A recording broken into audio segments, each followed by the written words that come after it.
Hello, friends. Welcome to No Cap Room. My name is Jake Fischer, senior NBA reporter for Yahoo Sports.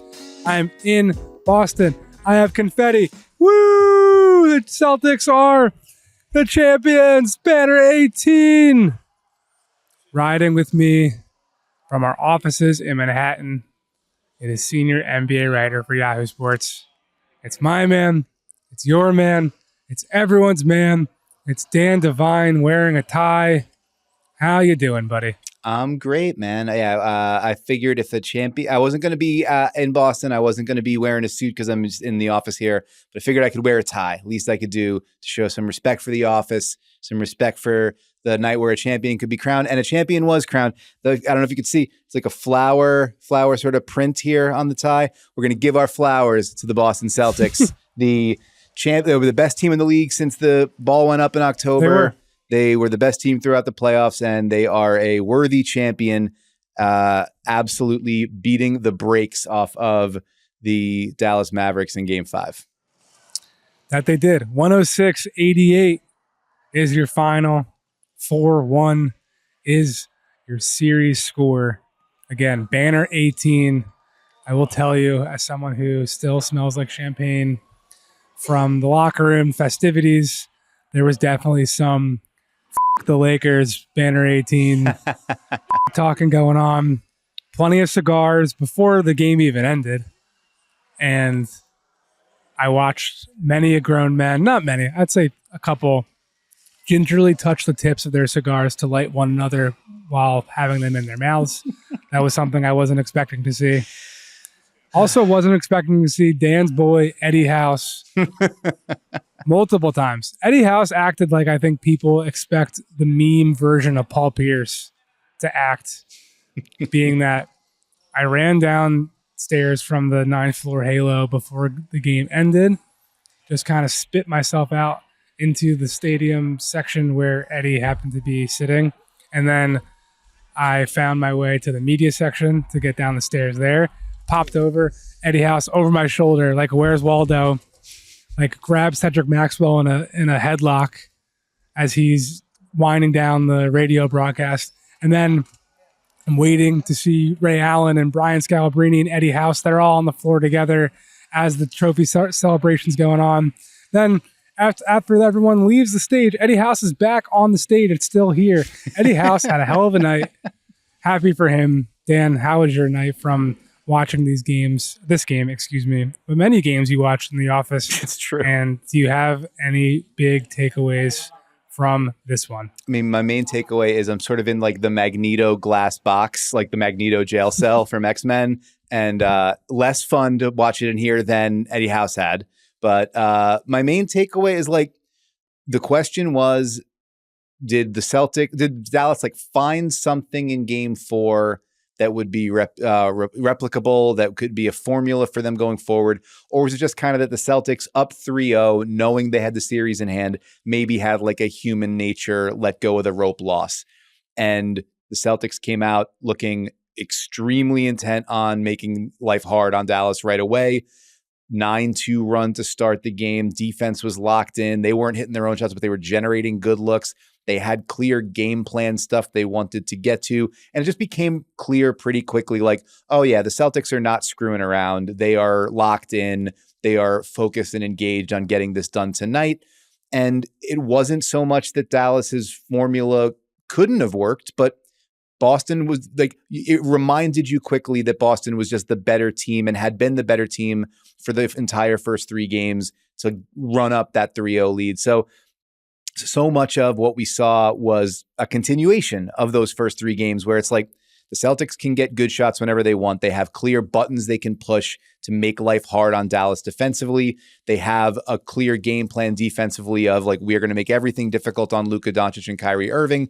Kyrie Irving, like absolute House of Horrors performances in Boston, such a gigantic swing from the way he looked in Dallas to the way he looked in Boston. And that was like, if the Boston bet all series long was, if we just grind Luka down and make everything hard on Kyrie, there's not going to be enough supplementary offense elsewhere to make up for it. And even when some of those guys did pop up, like Josh Green making three-pointers in the first half. 4 of 4 to start. Yeah. Deep for Josh Green. Donna Exum made a 3 in the first half. Chaboy. Definitely my boy. Derek Jones Jr. Am I the biggest Dante Exum fan outside of the country of Australia? Yeah, you're up there. You're certainly up there. And Derek Jones Jr. had 10 points in the first half. I think he'd scored 23 points in the series, and he had 10 in the first half. And Boston just didn't overreact to any of that and was like, that is like the biggest thing of any Joe Mazzulla team is like, this Joe Mazzulla team throughout the season. Like, they do not overreact to when stuff isn't going their way. They stick with the game plan and just keep hammering it. They expect the game to go as they don't expect it to go.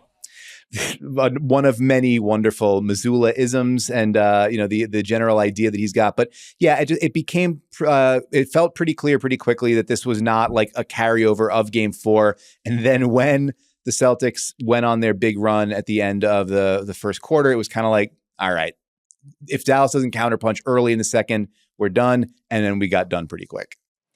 Yeah, before we get to the end of the run, or the run at the end of the first quarter, definitely stood out to me from the get-go, Drew Holiday as a screener. Yep. Either slipping it immediately or setting it and rolling.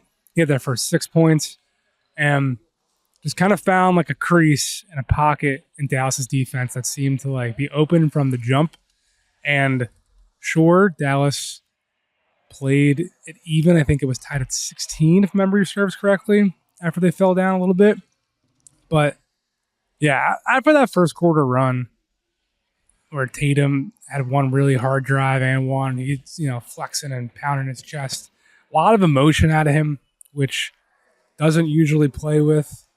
He's kind of a pretty stoic, reserved guy. I think part of it is for all the external noise and the pressure that gets put on you when, I was really struck by how many people around this organization, around the building tonight were kind of repeating the same theme of like, it's been so long.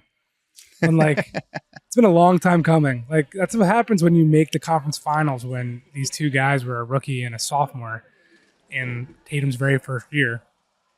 And it's really not like so early when you think about it. Like, Steph's first title came, if I'm doing mental math off the top of my head, he was drafted in 2009, like 6-7 years after that. Right. LeBron, like Jordan. Like, this isn't, it kind of feels like it happened when it was meant to happen.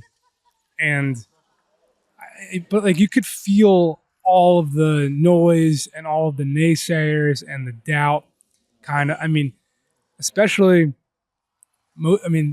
at the half, all of Tatum's 16 points, except for the one step back 3 at the end of the second quarter, all of them came at the rim. Yeah. Which is like, felt kind of exorcising demons like to me. It felt kind of similar to LeBron Miami hitting those pull-ups in Boris Diaw's face, because that's been the knock on Tatum, right? That he either can't get there, and when he does, he can't finish. And I don't know what the numbers will finish out, because he missed a couple layups down the stretch in the fourth when the game was well in doubt. But to me, that was what I was feeling and observing as we saw him pounding his chest and hanging on the rim and really kind of celebrating his routine ways to the rim all first half. Yeah, 5 for 8 inside the arc in the first half, 5 for 7 right around the basket. Actually 5 for 5 at the rim in the first half. So yeah, like he missed a couple of like money. A couple from like floater range, but when he got actually to the restricted area, he was finishing through contact. And yeah, to some degree also, like, that felt like a continuation too, because so much of the story of games 1 and 2 was him just repeatedly putting his head down, getting to and driving hard and either looking to finish for himself. Obviously, he didn't do that so well in the first 2 games, or creating. And I think the story of the player development story, and we'll get into Tatum and Brown and their just sort of larger journey as we move forward. But like, there was that Marcus Smart a couple of years ago saying like, everybody knows that those guys are going to have the ball and they want to take the shots and they don't want to pass it. And it was like a harsh critique, but it was an accurate critique. And those guys both had to advance their games and grow their games. And that's one way, like a giant way to do it. And it was not an easy and quick transition for them, but they both made it. And like, Tatum finishes with 11 assists tonight. Brown finishes with 6 assists tonight.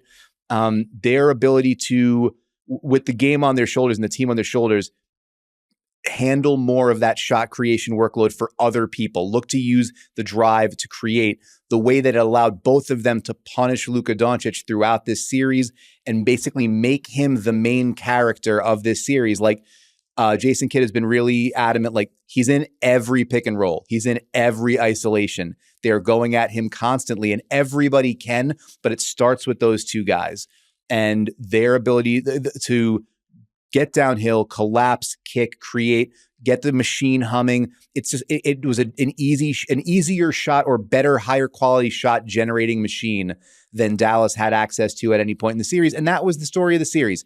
Dallas could not generate easy looks ever. Boston could generate easy looks almost every time they got the opportunity to. And, you know, on a large enough sample, long enough timeline, that aggregates to one team's a hell of a lot better than the other one. Let's just go there to Luka and Kyrie. Let's start with Kyrie, because I don't want to just pile on Luka, because that's what we did the last time you and I spoke through microphones into a camera. Because I left games 1 and 2 here thinking, you know, he just had some bad games. Like, I don't know if there's any ghosts in this arena, blah, blah, blah. But after this showing tonight, I mean, it just feels like it, man. There's something, I mean, this was supposed to be his second home. He was supposed to be up on this stage with those dudes. He was supposed to be the Drew Holiday for Jayson Tatum and Jaylen Brown. And this crowd despises him. There's venom in the air in the Kyrie sucks chants. And it's so loud and so deafening. I've been to a ton of games in my career. I just talked to Phil Pressey, Celtics great Phil Pressey, about how we were both rookies at Summer League 2013 in Orlando. That there's something different about the vitriol towards Kyrie in this arena that I just think it's ineffable, but it's there. Kyrie shot just 27.6% from 3 in the finals. Here, it felt like everyone he chucked up was rimming out. And he ended up hitting 3. One of them came at the top of the key here when the game was well in doubt. But, like, they needed a heroic effort from both of those dudes in order to extend this series. And they didn't get one from either. And Kyrie, I think, Luka is Luka. He's a mixed bag from on both sides of the floor. But with Kyrie, it was still shocking to me, like, how little wiggle he had to get around guys. And he had to, like, resort to a lot of the Kobe back my guy down from the elbow, do my little dream shake fadeaway instead of getting all the way to the rim. That, like, maybe it's just tired. Maybe it's the fact that he's got huge, long athletes guarding him most of this. But he was a shell of himself in the games in Boston. Obviously, he played phenomenal. I believe he averaged 28 a game at home. But these 3 games, Kyrie was just not good enough. Yeah, the division is really, really stark. 3 games in Boston, he scored 43 total points on 53 shots, shot 34% from the floor, 3 for 17 from 3, and only generated 4 free throw attempts in 119 minutes across those 3 games. And in Dallas, as you mentioned, 56 points, 28 a game on 50% shooting, 5 for 12 from 3, so 50, 40 plus from 3. And then 7 free throw attempts in 86 minutes there. So, like, the defenders weren't different. You know, you can certainly chalk a lot up to the waves of defenders that Boston could throw at him, starting with Drew Holiday, who was an absolute menace all series long. But then you shake Drew Holiday, you got Derek White there. You shake Derek White, you got to deal with Jaylen Brown or Jayson Tatum on a switch. Al Horford was fantastic on switches in this series, like exceptional. 37 years young. Exceptionally good at staying with those guys and forcing really tough jumpers. They had a super, super difficult time generating any good looks for Kyrie. Kyrie generating space. At a certain point, you're the smallest guy on the court, and that shows up. But yeah, I think you're absolutely right to note that, like, if nothing else, you can't rule out at this point that the aura in that building, the atmosphere, whatever associations he's got with it, whatever. He didn't succeed there. He had a really, really tough time there. And they needed, as you mentioned, they needed more, like the whole recipe, the recipe that led to, and we should also just take a minute to shout out the Mavericks. Like they got to the fucking finals. Like, yes, they did. That was a team that was 29-23 and got to the finals. And yes, it took the big trades. It took the addition of PJ Washington, took the addition of Daniel Gafford, took the juggling of the lineups, the shakeup of the rotation. A remarkable season for them and a remarkable postseason for them. The formula that transformed that team, that 17-2 or 18-2 run down the end of the season, was Kyrie plus Luka plus defense. And the formula that got them a win was Luka being dominant in the first half, Kyrie being the running buddy, and then the defense being able to short circuit the Celtics offense just enough. And none of that was there for them tonight. Like Luka's stat line winds up being good, but the impact just was not there. The early step backs weren't going. The early, leaning, getting into the lane and leaning. A couple of those went down, but not enough to shake the Celtics out of their defense or to make up for the threes that the Celtics were hitting on the other end. And it was just wound up being that repeat, that microcosm of the series as a whole. Luka trying to make tough twos and the Celtics getting repeated great looks from three. So Luka at the end, was not willing to give any credence to the idea that the injuries were impacting him, which is, I think, smart considering he had a phenomenal game 4 with all the same stuff and then had 2 days off after that. So whether it was the question of like, can you defend? Was the sprained knee harming you? Was the chest, the thoracic contusion being an issue? Was your ankle an issue? Was the minutes an issue? Whatever. He was just like, listen, I was out there and I wasn't good enough. But that's the next level. And we know we talked about that the last time we talked. You mentioned we don't want to harp on it and hammer it. One of the big Well, no, I do want to. Yeah, no, okay. I just didn't want to do it off the jump. top. I wanted, yeah. Yeah. Because it wasn't just the defense. There's a play I remember in the first half on this side of in the second half, this side of the floor. Luka, Derek White, it was the right corner baseline. And he just lets Derek White go by him to get an offensive rebound. And he's just there was a play at the top of the key where there was some screen action or whatever, but it wasn't like he was in a pick and roll. And then he just allows Drew to walk around him and wide open to the back. It really gave me his energy was just porous. Someone around Minnesota told me that they thought a lot of their guys just wanted to get game 4 in Dallas to not get swept. And I couldn't not think about that tonight watching Luka plod up and down the court. He didn't really seem to give a shit. And it was really disappointing because there were moments like game 5 OKC that felt similar to game 4 at home. And look, anyone listening at home is going to know that anyone in the media, we didn't want to go back to Dallas. But you want to see the game's greatest put out the game's greatest efforts. Right. The effort wasn't there. He's getting Al Horford on switches and Kristaps Porzingis, who can barely move on street. He's going to have to get surgery and be out for months. And he's just settling for step backs. It's just, I think it's more alarming that he can pick and choose when to learn from the lessons than when, the fact that he got exposed and had all the criticism and responded, and then didn't keep it going. You know what I'm saying? Yeah. To me, that was even more disappointing. I'm not ready to bring out my pitchforks and say, Luka Doncic, you need to get your shit together, man. But if you want to get back here and you want to win it, just don't do it for one game and then have everyone be oh, Luka responded, and then come out and do this. It was so disappointing. Really was. The thing that I kept thinking about, and everybody's wired differently. So how one person responds is not how the next person's going to respond to a set of stimuli, right? All of the discussion, throughout their run up and in the middle of the series, the questions were coming about Jaylen Brown, what did you take away from that loss to the Heat in Game 7 last year?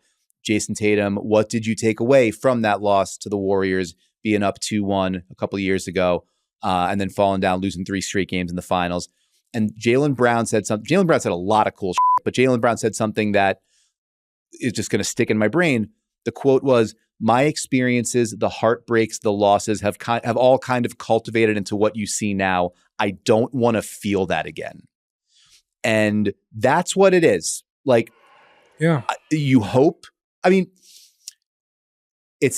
we maybe don't get to be prescriptive about how people respond to stuff, but if there's a story and a narrative arc to be written for the great players in this league, it is when you deal with this setback for the first time, when you get to the grandest stage and you are knocked down, it is incumbent upon you to respond to that, to take the lessons you need to take from that to get back there.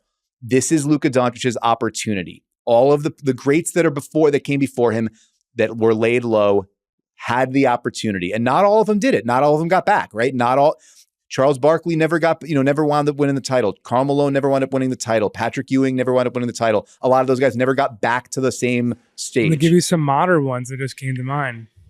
Russell Westbrook and James Harden never got back. Yeah. Yeah, and those guys did learn lessons to evolve them in their careers, but also have been dogged by questions about style of play and whether they were ever able to really be sort of fluid enough in their games and amenable and adaptable enough to do what they needed to do to win. This is the questions that he's going to face now. These are the stakes that he has to play for. We've seen you do it. We now know, even with a bulky knee and a banged up chest and a messed up ankle, playing 40 minutes a game against the best defense in the league, we've seen you do it. So now we know you can. And so, to whom much has been given, much is required. That's what it comes down to now. And the hope is that Luka Doncic, after taking the time he needs to get his body right and get his mind right and whatever else, is able to this summer respond to that. And then we see the version of Luka Doncic we saw this season was the best version we have seen. Maybe not in the best shape all the way around, but in terms of his game and his approach and his willingness to, sublimate himself sometimes to Kyrie Irving and get everybody involved, all that. It was the best Luka we've seen.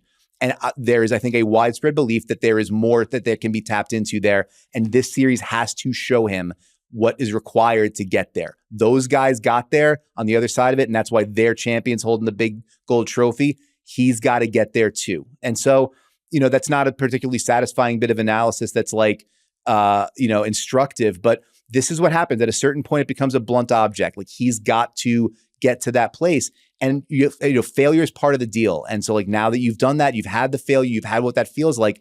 Jaylen Brown had that saying, I never want to feel that again. So what does that motivate you to do? And what is it going to motivate Luka Doncic to do? The last thing on Luka, he doesn't need to become a defensive stopper. He just needs to become someone that isn't such an attractive option for the other team to put in pick and roll after pick and roll after pick and roll that Jason Kidd is defending him for and kind of making excuses for it.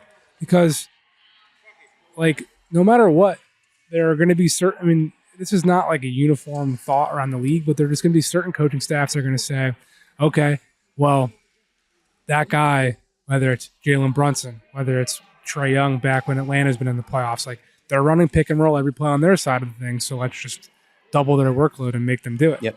There are other coaching staffs who just don't. They're like, we're not disrupting what we do to go we're not going to get out of our standard stuff to just manipulate things and attack this one matchup. But there are certain staffs who do, and someone's celebrating. Hell yeah. So you just got to put yourself in a position to not be that guy. Because look, you're 6'7". You can bully people on that side of the floor too, just like you can put your ass in dudes on the block and throw a shoulder and what have you. So there's opportunity for him to improve on that side of things without saying that he needs to become an all-defensive player. We're not saying you need to be Jaylen Brown and you need to decide, okay, you know what? Take my game to the next level. I want to be Eastern Conference Finals and Finals MVP. I'm going to go guard the best player every single night and pick him up 94 feet. I'm not saying you got to do that. You just need to be not a liability. And forget about that. You need to be an average defender. in order to do this. And that's not saying much with the tools he already has and the fact that they're already going to put him on the weakest matchup possible to try to spare him. And they're not going to go up in the finals likely against this Celtics team every time, this exact team that is built with real drive and kick, 5-out dudes that can all just hunt you. Whether that's part of why the Drew stuff started off so easily with him rolling, because Luka was guarding him. He's like, oh, I'm just going to go screen the ball then because we're going to get something out of it. And they did. So that's really all it's about. It's just about being serviceable. Yeah. A couple of things I want to get back to, because the game, our note in here, super producer John Gennaro, who we're pouring one out for John tonight for his Mavericks, but he notes that the game, Celtics poured out a lot in the locker room. I don't doubt it. That the game was pretty much over after the first quarter. Kid I had mentioned this, I was in the pressers the last, when we were in Dallas, and Kid was talking about the importance of closing quarters well. They give up a 9-0 run in the last minute or 2 minutes of the first quarter, where it's turnovers and, as you mentioned, targeting Luka. It's Drew Holiday and Sam Hauser in that pitch and catch action, chasing the ball. Pitch it to you. Luka jumps out to try to stop the ball so Sam Hauser doesn't shoot a three. It's Drew rolling into space. Bad turnovers. They go and do it again. They're getting layups. They're getting threes. They're turning the ball over, and you wind up with a 10-point deficit going into the second quarter, and you're again fighting uphill the whole time. And there's just this sense of, like Kid said, it snowballed quickly where the turnovers led to easy baskets or wide open threes. They took advantage of that. We couldn't keep scoring or keep pace with them. And that was, again, the story of the series. Both reads are right. Either Dallas's defense wasn't good enough or Dallas just couldn't score enough with the Celtics. Both wound up being true, and both wound up coming back to bite them in a major way. And, basically the only other time Dallas got close, we were talking about it in our sort of group chat, the Slack, where they go on an 8-2 run to get it back within single digits in the second quarter. The one period where we didn't really talk about, Kristaps Porzingis played tonight. He was and very clearly was not himself after going through that. I can't even remember the specific words of the injury, but the quote rare leg injury that he's been dealing with. And been, working his ass off to get back on the court. But very clearly, Dallas putting him in action. He's not moving super well. So when in the second quarter, it's time to go give Al Horford a rest, they go with Tatum at the 5. They go small. Dallas gets 4 straight layups or dunks and gets back within at least 3 possessions. And then, but that's it. Celtics go on a 19-7 run to close the second quarter. And it ends with, you got Tatum hitting that sidestep 3. Tatum, who had been, and the number on this is ridiculous, so I want to make sure I read it right. Tatum had been 25 for 90 on pull-up threes in the playoffs before Game 5, and 10 for 43 on the step-backs, so 23%. He finally gets one of those to go. It puts them up 20, and it feels like it's over. Yeah. And then Peyton goddamn Pritchard again checks in for that buzzer-beating shot, drains it again, and it's 23 at half, and then that's it. The game 1-1-2 he banked. This one was all cotton. Yeah, he was like, I'm not going to go with the unseemly, unsightly, banking it off the window. That's it. Basically an entire second half of garbage time from there, where we were just sort of waiting for the coronation, and the only drama left was who's going to win MVP. Yeah, MVP goes to Jaylen Brown, and let's just riff on him before we go to an ad break, because you mentioned the quote, don't want to feel this again. He's spoken pretty routinely this postseason about not caring anymore about what people say, and that all the he's had to deal with is what's made him stronger. I will say, watching him on the podium here or on the stage, when Adam Silver announced the MVP, he seemed genuinely surprised. Okay, were you surprised? I really thought it could have gone either way. I don't even know what was the final vote tally. Do you know? I don't have it in front of me. I can look it up, but I know I was surprised. I thought that Tatum was going to wind up getting it because of what this last game turned into, and the general, he winds up leading them in points and rebounds and assists, not just in this series, but also for the whole postseason. Caps it, how much he was the engine of the drive and kick and all that stuff. I kind of thought that would wind up working in his favor, but Brown winds up winning the ballot there, winds up being the selection, and so certainly richly deserved, but I was a little bit surprised by it. Sam Hauser's now out on the court with a WWE belt and a cigar. Incredible. Yeah, I think we've talked about the two-way brilliance. To me, that's why Jaylen Brown got it. The fact that he's up in Luka's shorts. A 7-4 vote. 7-4 vote. Yep. It's 11. I thought it was 9 people. Nope. Panel of 11, including one Vincent Goodwill from Yahoo including Sports. One Vincent Goodwill. Who voted for Jaylen. So, yeah, to me, that was a deciding factor. It was the fact he was all over Luka, picking him up at the opposite foul line to the point that Dallas is setting screens for Luka before he's even crossing half court. And he just always, from a feelings standpoint, he just always kind of delivered when like they needed it. Mm-hmm. That third quarter in game 3. That's really what sealed it, I think. Even tonight, like he kind of got hot at that. What was the end of the first? Forget exactly when it was when he hit the corner 3, and I don't know.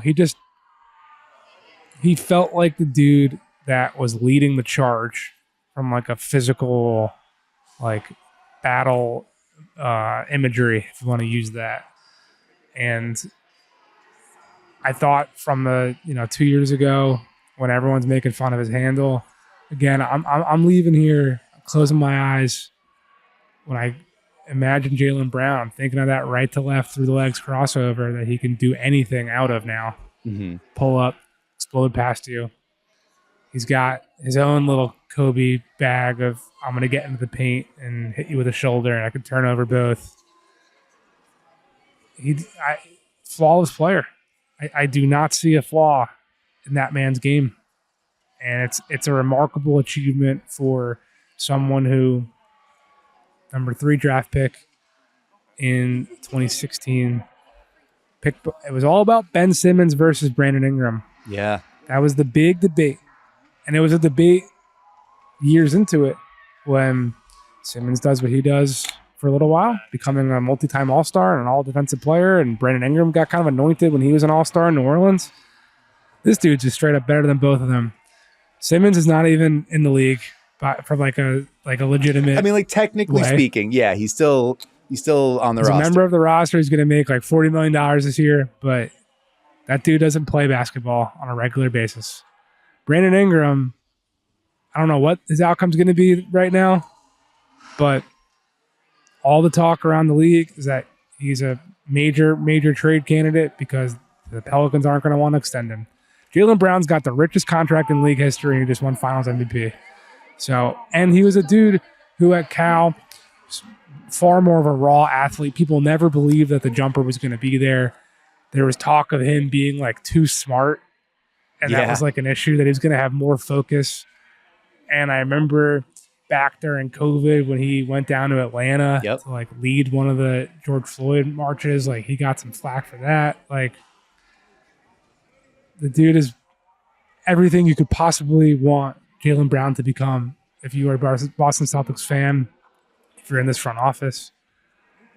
And I think he like really deserved that. I mean, Tatum, it felt like some shedding of demons, like we said, with him getting to the rim and all the, I mean, we'll talk about these two guys together after the break, but Brown, I feel like he has had more of like a coda to his career at this point. Tatum, it kind of feels like he just like finally got there. I think from like a maturation standpoint, Tatum was always kind of like expected to be this. I think Jaylen's had more of an uphill, like an underdog climb and scrap to become this version of himself. Yeah, I can't claim to have much information about the grassroots process, but I did see somebody say like, yeah, it's just really inspiring to see a 5-star who went to Duke and was picked 3rd overall finally break through and beat the odds to get to this place. But yeah, I mean, Jaylen Brown, it just also like you think about the all-time like smacking down every doubter and hater with everybody who had any kind of could speak out the side of their mouth to you and, look at you askance. Dude responds to the lowest moment of his professional career by making $300 million, winning Eastern Conference Finals MVP, winning Finals MVP, winning a championship. And if any of you would now fix your mouths to say anything about Jaylen Brown, good luck. I don't think, whether he actually doesn't care or says he doesn't care because that's what you say when you do care, but you don't want people to know you don't care, whatever. He doesn't have to care anymore because he's got an awfully impressive argument ender. There you go. All right, we're going to take a quick break and be right back to talk about what comes next for the Celtics and the Mavericks. Welcome back to No Cap Room here on the Ball Don't Lie podcast.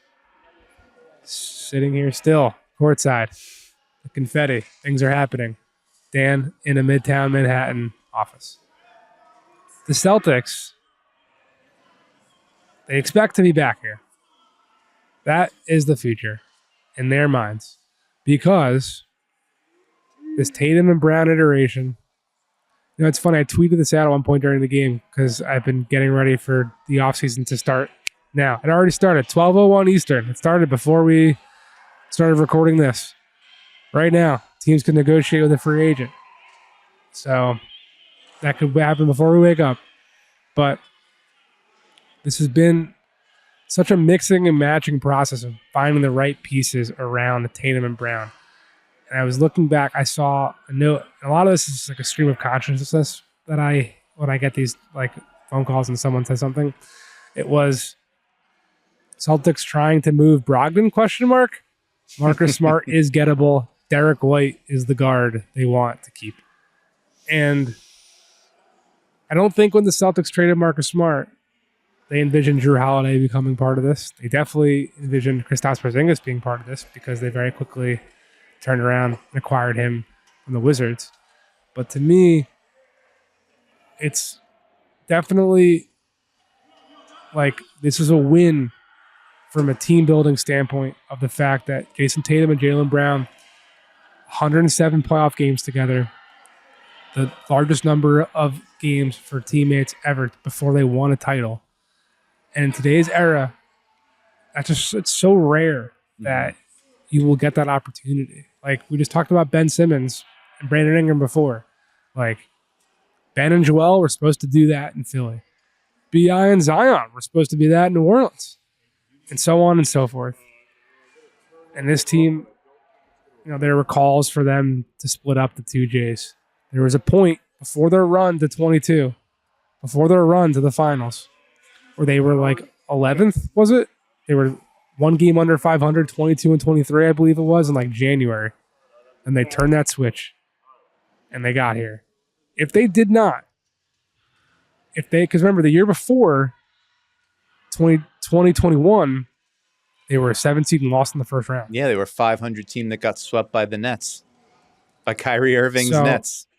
By Kyrie Irving's Nets. There was a chance that this never happened if they didn't turn that thing around. So you credit the front office, which, at that point in time, Brad Stevens was not the GM. Yep. And ownership group for fronting the bill for this. And now it's going to get really expensive. But they're going to, look, everyone is under contract for next season aside from Luke Cornett, Steve Mikhailuk, and Xavier Tillman. I am not ready to write this in stone, but I'm pretty confident Xavier Tillman won't be back. He was traded from Memphis because of impending free agency. The dude's at $1.9 million right now after being a second-round pick. Anyone of his caliber, they're asking for the mid-level. Not saying he's going to get it, but you're going to want a good chunk of it, 7+. Not in Boston's cards. But everyone, and he'll walk away from Boston in all likelihood, and he will. Anytime he comes back into the city limits, he will never have to pay for a drink again because of what he did in Game 3 of the NBA Finals. Oh yeah! Shout out X, the master of Sudoku. It was very lovely to me in the postgame or in the pregame locker room. And the Celtics are going to be, we talked about the free agency, starting. The Celtics are going to, I think, factor pretty prominently in this early stuff. Jayson Tatum, extension eligible. Book that. Like, he's going to be signing that probably before the parade. Yeah. No, sorry. You can't sign. You could just start to negotiate. Can circle in on, and teams are fond trending towards. Yeah, moving toward an agreement, which I believe the number is $315 million, and I don't think you're going to find a single person within the Boston city limits, or certainly within the Celtics organization, that wouldn't leap at the opportunity to lock that in and have him and Jaylen Brown, even at a combined $600+ million, locked up for the next half decade, because they're your window. Derek White will also be extension eligible. I'm pretty confident he's going to sign that too. Yeah. So then you're looking at, like, Porzingis is signed now through 20. Like, all these dudes are going to be signed for at least 2 more years. Mm-hmm. And then Drew's on the books with a player option until 27, 28. Like, this team, there was a prevailing thought around the league that last summer was the summer to go make your moves before the next CBA kicked in. Boston did that, man. Like, and then some. Because all these teams are going to struggle. Like, we might see someone like Gary Trent Jr., for example, sign what looks like a pretty big contract in Toronto. Just throwing out a hypothetical, an educated hypothetical, for a team just to keep that salary slot open, because if you're over the cap, you then can't take back any more than you can send out. Forget about the aggregation and all that stuff that happens in the second apron. So for Boston to have all these guys already in the building and a willingness to pay the tax because you won the title. So I was talking to I'm going to butcher Pags in the locker room. He was drenched. It was like I was talking to someone in a bar at a nightclub on the dance floor. We were like nose to nose. I was asking him all about Brad Stevens for something I would like to work on at some point. And these guys are fully paying the tax to keep this team together. So it's just to say, I don't think there needs to be any more analysis. This team won. Everyone outside of Al Horford is pretty damn young, all things considered. I mean, Drew's 34, but the next oldest guy after that is Porzingis at 28. Horford, by all accounts, plans to come back. He's got 1 more year left at $9.5 million. There was some scuttle that he could retire upon lifting that trophy. Don't think that's going to be the case. So at least for next year, they've got this whole group back of all their rotation pieces. Sam Hauser's only on the books for $2 million next year. So the Celtics are here to stay. And if you really want to pull back everything, depending on what Philly does, there doesn't seem to be much competition really anywhere in the Eastern Conference. Well, there's uncertainty to a lot of, and that will maybe this week will result in trending toward resolving some of that uncertainty, where you've got the OG Anunoby question in New York, you've got Pascal Siakam in Indiana, you've got, I'm going to be very interested in what goes on in Milwaukee, although I don't know that they're in that same sort of boat in terms of their in-house extension candidates or whatever. I don't know exactly what they've got on the books that they got to, work on before free agency. There's not the big one is Philly with a healthy Embiid, with the cap space that they've got you have the cap space, you've got the draft capital to be able to go make moves. And then once you do that and you bring whatever external talent you want to bring in, then you have the Tyrese Maxey extension that you do on the back end of that once you've paid everything, and then you go over the cap to go do that. So Philly's sort of the big unanswered question there. But yeah, I mean, Boston was 14 games clear of the rest of the East this year. And it was Missoula's first full year with like a full training camp, actually having his guys in. They got Drew Holiday like right before camp started. They didn't even I don't know if we said yet. Sorry, I don't know if we said yet. Joe Mazzulla now the youngest coach in NBA history to win a championship. Yeah, 35 years old. I mean, absolutely incredible. And does, how does that make you feel, Dan? I mean, everything makes me feel. I don't know if you see the lights are going out behind me, and whatever lights are on are going off. The lights inside my eyes are going off. The lights in my soul are going off. I'm already thinking about it's 2:00 in the morning. And I'm gonna have to get a cab home and write. So yeah, a lot of lights are going off. But Joe Mazzulla's light is going to stay bright and lit. And I wouldn't be surprised if he's in the gym tomorrow morning to roll Brazilian Jiu-Jitsu, and then in the office to start thinking about how he can iterate on the offensive scheme that produced the most efficient offense in NBA history, on the defensive scheme that created a team.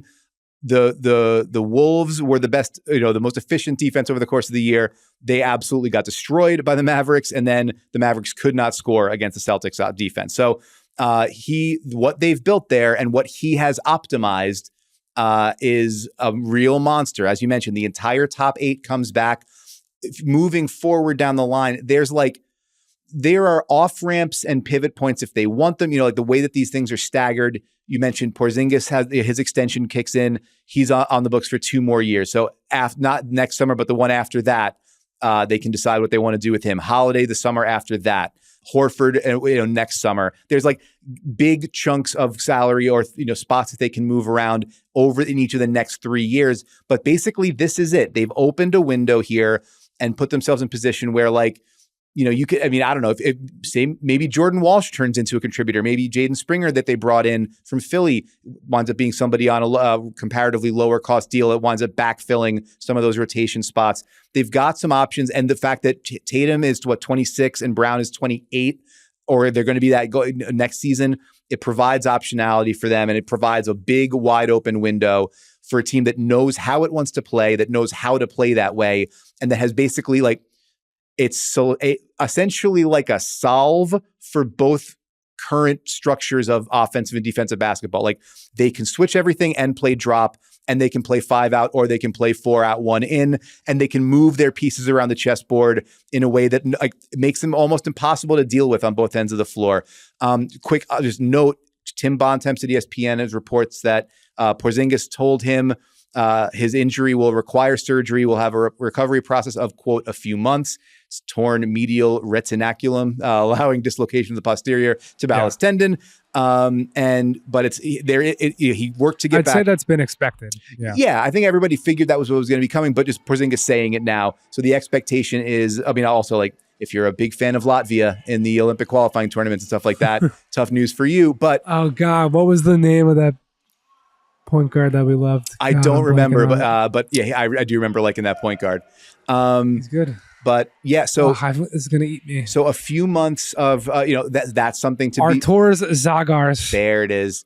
So the Porzingis's status for the beginning of next year, if he goes and he has surgery, it takes him a few months to get back. Maybe he's not ready for camp. Maybe he's not ready to start next season. Yada yada. But generally speaking, well, they didn't need him for the first 3. They didn't need him for any of this anyway. Yeah, I mean they went 10-2 without him in the playoffs. It seems like they were working all right. And then Al Horford, all of 38 years old, in his 17th, 18th season, is out there switching on to Kyrie Irving and forcing him into bad shots. So they got some plans, and they got the guys to be able to execute them. And yeah, it's a pretty big problem for the rest of the East to have to deal with, and whoever the hell comes out of the West too.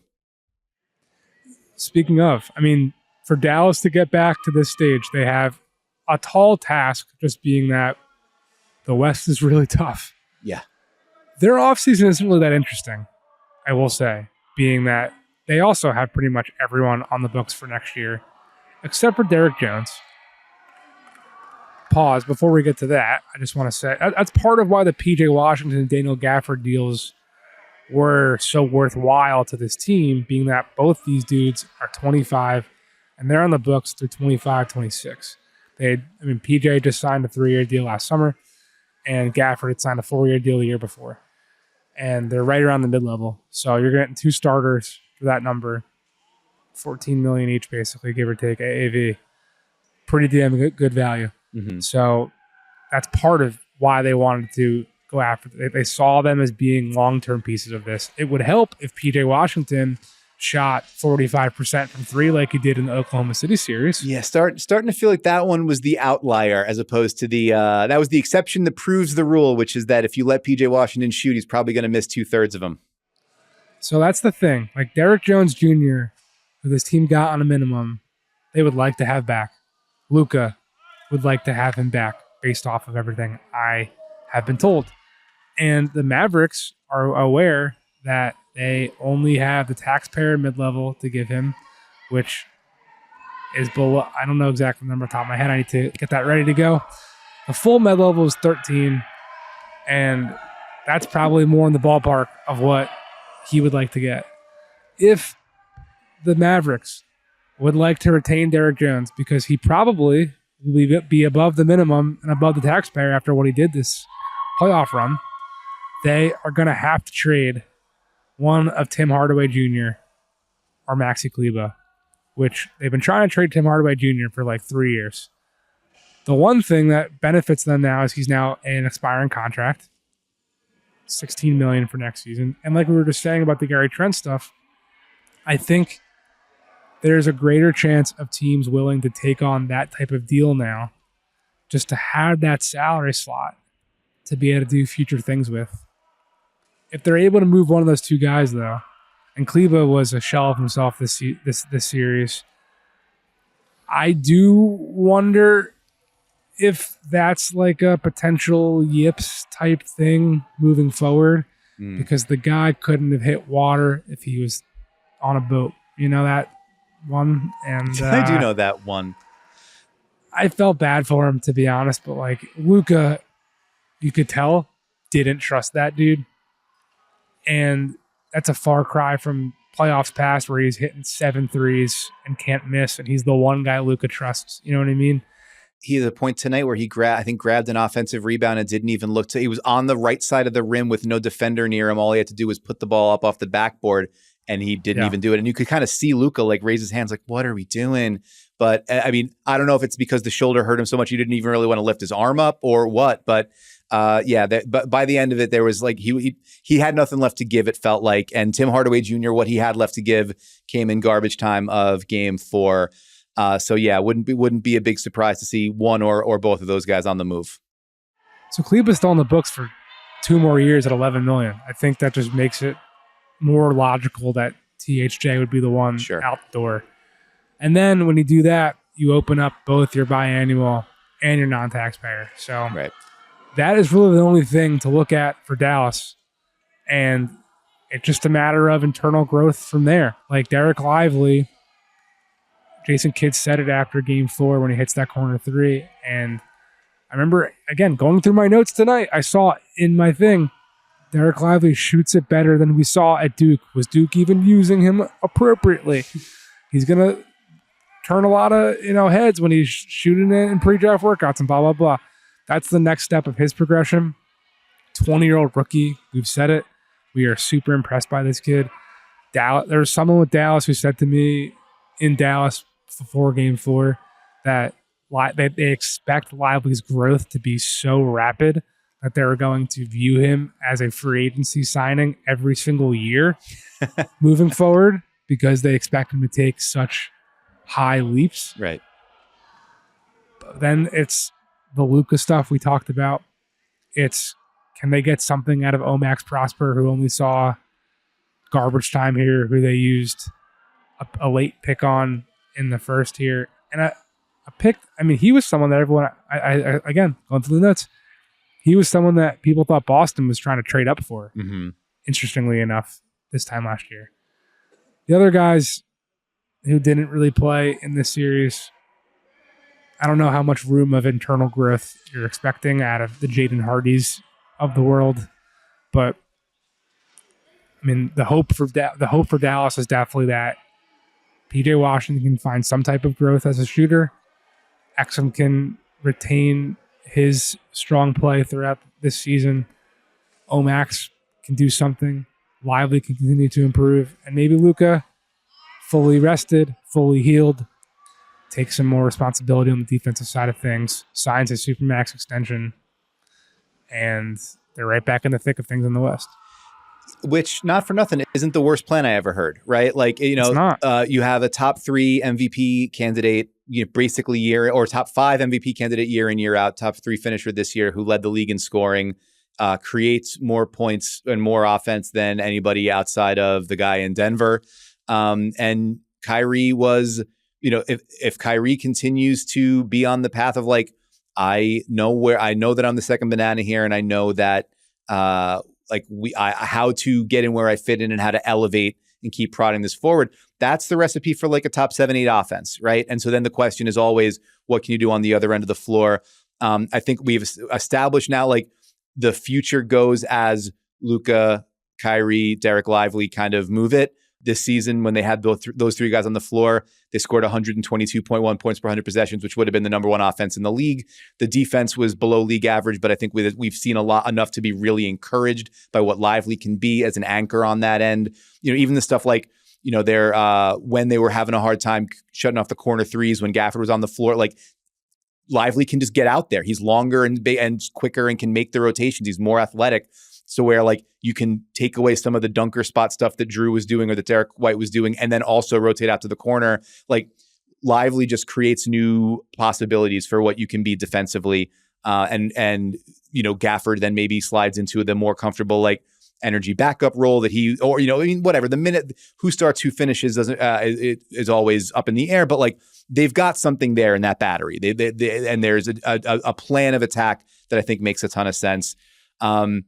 And yeah, you look, I mean, Lively's 20, Luka's 25, Washington's 26, Gafford's 26, Josh Green is 24, Prosper is, actually, Omax is 22, so a little bit older than you would maybe anticipate for somebody who only got like 340 minutes this year. But there's a handful of guys who are in that mix. The fact that they don't own their own first round pick because they're still out of, actually, they're at both their first and their seconds this year, but they owe that, it's the last pick they owe to the Knicks from the initial Porzingis deal, which now as we get to the end of that line, Porzingis is in Boston and winds up winning the title with them. And then the pick, you're still out to go to the Knicks, but this would be the end of that obligation, I believe. So you don't have, you know, that ammo, but there's still a lot to build around. And I think, yeah, I mean, to me, the biggest growth opportunity is with Luka, seeing what it requires at the highest level, and then with Lively being, you know, the arrow pointed basically straight up, you know, in a larger role next season. Is that enough to guarantee anything? I mean, we have to remember they were a 5 seed, right? Like they were, and you look at the rest of the West, like Denver obviously has questions to answer in terms of what they do with the rest of their rotation, but like Denver's going to be back. Minnesota, they seem like they're going to be paying, although their ownership situation, who knows, they're going to be back. Memphis, after a year from hell, they're going to be back in the mix. Don't say that. Shh. I want to go to Memphis in the preseason. I don't want anyone else getting any ideas that Memphis is going to be back. My apologies. I think I'm sure no one else notices that they're going to have Ja Morant healthy. I know. I'm just kidding. The Clippers, I don't know. I mean, your guess is as good as mine, but like there's the Clippers. The Suns, I think, are going to be fascinating. The Lakers, they're certainly not going to be boring. The Thunder were the number 1 seed in the freaking conference and gave the Mavericks the toughest series that they had before they got to Boston. All this, you know, like there's plenty of competition there. Also, a 7'4" French guy. I was just about to talk about him. Yeah, like, and who, you know, whatever they do to add around him. So like, nothing is guaranteed in this West. It's going to require the absolute best out of Luka, and then also a front office with that has hit some home runs and really got that, you know, with Nico Harrison reorienting the organization the last year and a half or so, gotten the roster moving in a positive direction. But it's going to require even more, and they don't have a whole lot in the chamber to be able to make new additions, as you mentioned. So the limited flexibility they have and the limited moves they've got to make, they really got to make them count to provide the support structure for that growth from Luka, that growth from Lively, the rest of that young core. Also, maybe just have Michael Finley let Luka drink some beer, and maybe things will go differently. I have to imagine that not a whole lot of people are going to be able to stop Luka from drinking a beer right about now. I feel like he probably feels like he needs one. I don't think anybody's going to be getting in between him and the cold ones. I could use a beer right now myself. Brother. Dan, it's been a ride. It's been a great year potting along with you. You're talking about this like we're not doing this again in 2 days. I know. But we're done here for tonight. It's now June 18th, but June 17th, 617 Boston area code. Also the same date as the 2008 championship. Your Boston Celtics are the 2024 NBA champions. Jaylen Brown, the Bill Russell Finals MVP. Jayson Tatum on the mountaintop. Joe Mazzulla, again, youngest head coach in NBA history. Brad Stevens from the sidelines to the executive booth. And who's to say they can't do it again next year, even though we have our 6th straight different champion in a league full of parity. The Celtics will try to do the unthinkable and build a dynasty.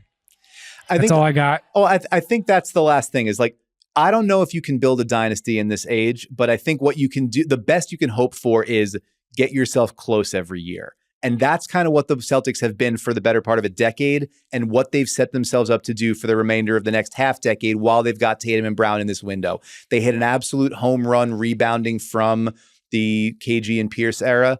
They got those picks. They nurtured them. They fostered them. They were competitive along the way. And now this is where it pays off.